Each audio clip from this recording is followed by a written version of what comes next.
Burn this way.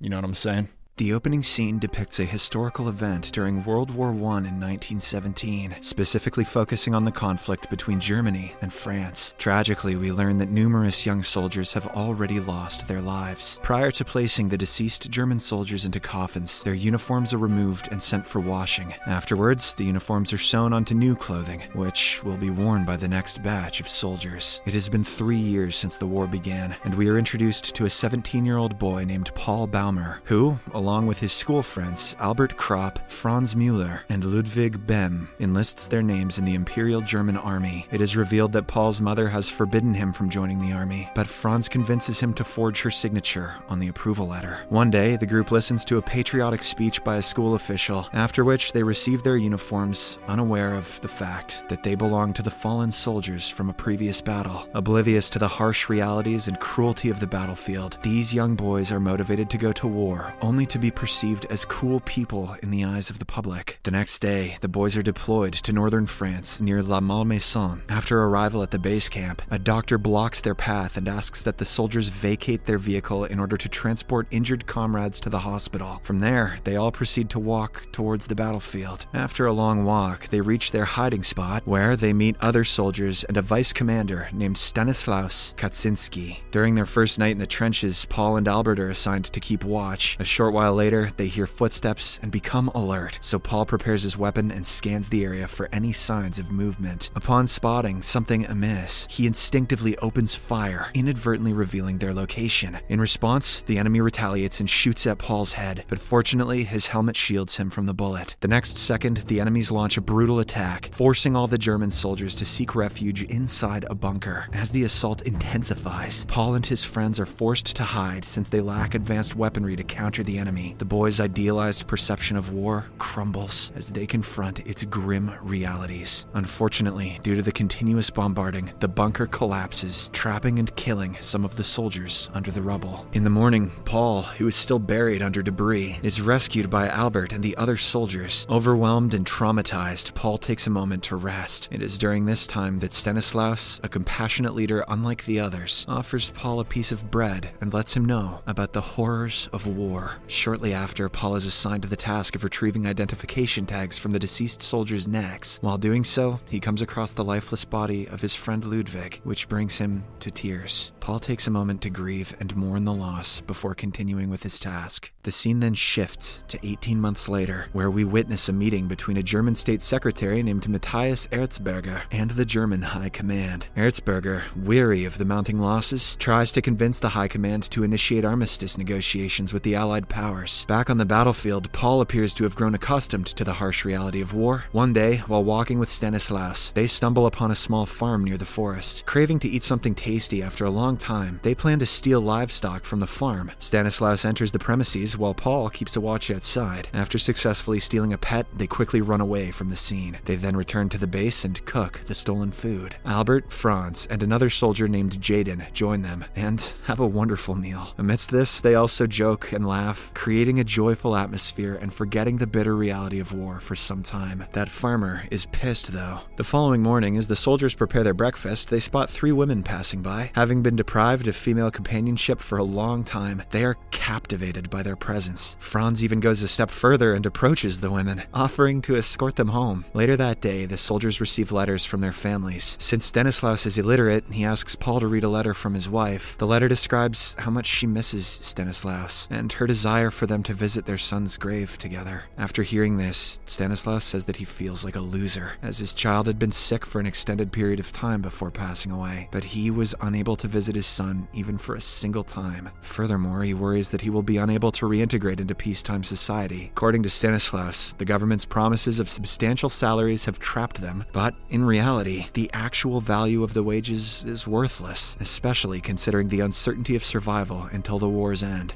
That same night, Franz returns to his fellow soldiers and recounts his experience with the women. He brings a handkerchief belonging to one of them as a keepsake, offering it to Paul to sniff it and experience the woman's scent. Don't laugh, it's not perverted.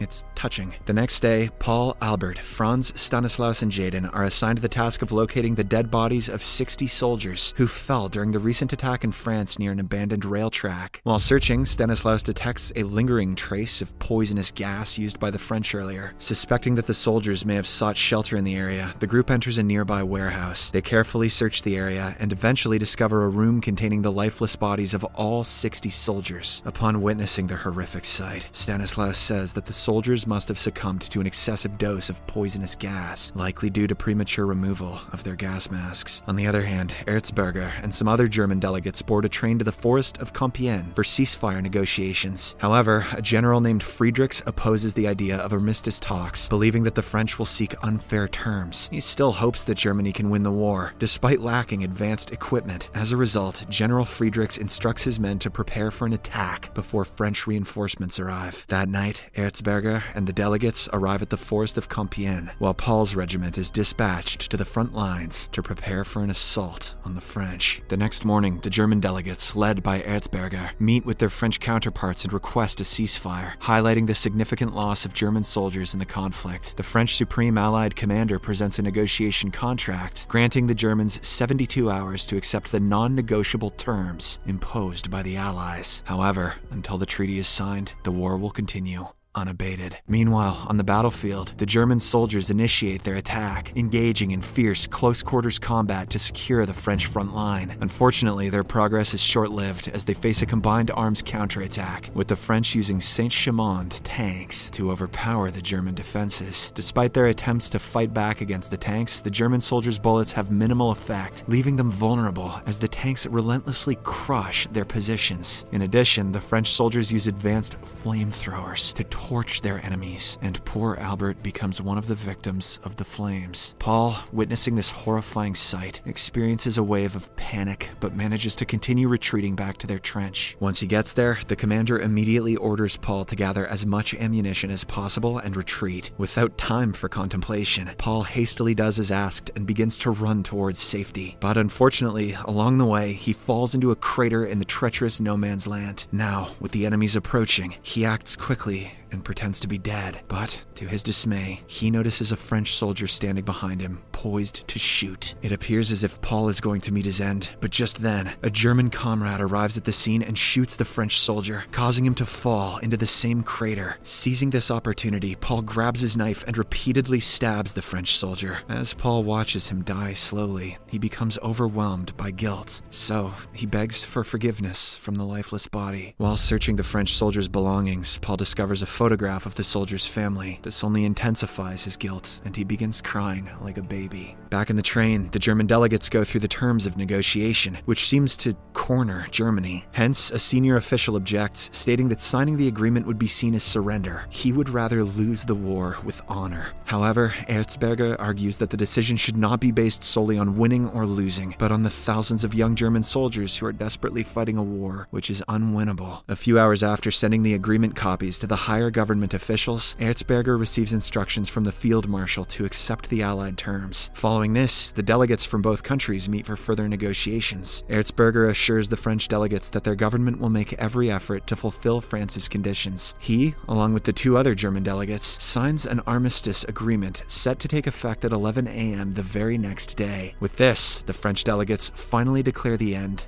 of the war. Elsewhere, Paul makes his way back to the base and discovers the soldiers rejoicing over the impending end of the war. Inside the medical facility, he finds Jaden, who is seriously wounded in the legs. It appears as if he is never going to walk again. Jaden then brings out Franz's scarf and reveals that the poor boy also succumbed to his injuries. Devastated by the loss of his friends, Paul ties Franz's handkerchief around his neck as a tribute. With a heavy heart, he then heads to the kitchen, where he reunites with Stanislaus. Together, they bring food for Jaden and provide him with a spoon and fork to eat up. Tragically, Jaden, who is distraught at being crippled, commits the unthinkable with the same fork. The following morning, the news of the official ceasefire reaches the soldiers at the base camp. As Paul awakens, he finds Stanislaus staring out of the window. When questioned, Stanislaus expresses that it is the most peaceful day since he came to the war, because for the first time in 4 years, he hasn't heard a single sound of gunshots. In order to celebrate their newfound freedom, the two friends decide to steal from the farm once more. Along the way, Stanislaus excitedly says that he cannot wait to return home and hug his beloved wife,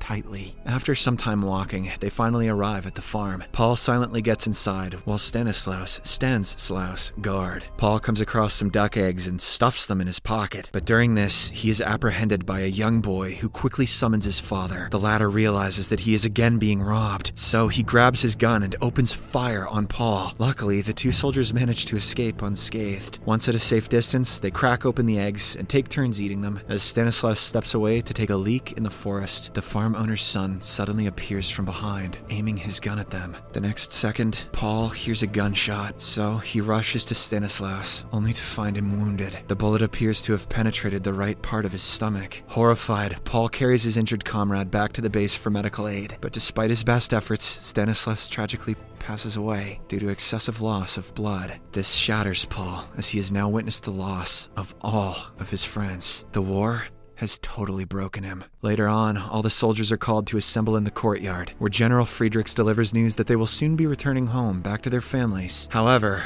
in a surprising twist, Friedrichs, driven by his desire for a German victory, contemplates one final attack to commence at 10:45 a.m., just before the scheduled ceasefire at 11. He orders the soldiers to capture territory before the ceasefire takes effect, disregarding the potential loss of lives it would lead. Despite their reservations, the soldiers are compelled to obey these higher orders. In the next scene, the soldiers reluctantly make their way back to the battlefield, launching the attack precisely at 10:45 a.m. as per the order. Paul engages in combat, relentlessly eliminating as many French soldiers as possible. In the midst of the chaos, Paul comes to the aid of a young German recruit, but in the process, he becomes the target of a French soldier. Both Paul and the French soldier tumble into a bunker. As they stand face to face, they freeze for a moment, hoping that the clock will strike 11. However, their encounter is abruptly interrupted when another French soldier fatally stabs Paul right in the heart from behind. Seconds later, the war is officially declared over, and the sound of commanders' voices shouting "ceasefire" resonates through the air. With his last bit of strength, Paul stumbles out into the trenches, relishing the end of the war, before finally succumbing to his injuries. A short while later, a newly arrived German recruit, whom Paul had previously saved, is tasked with collecting identification tags from fallen soldiers. As the recruit carries out this grim duty, he comes across Paul's lifeless, mud-covered body.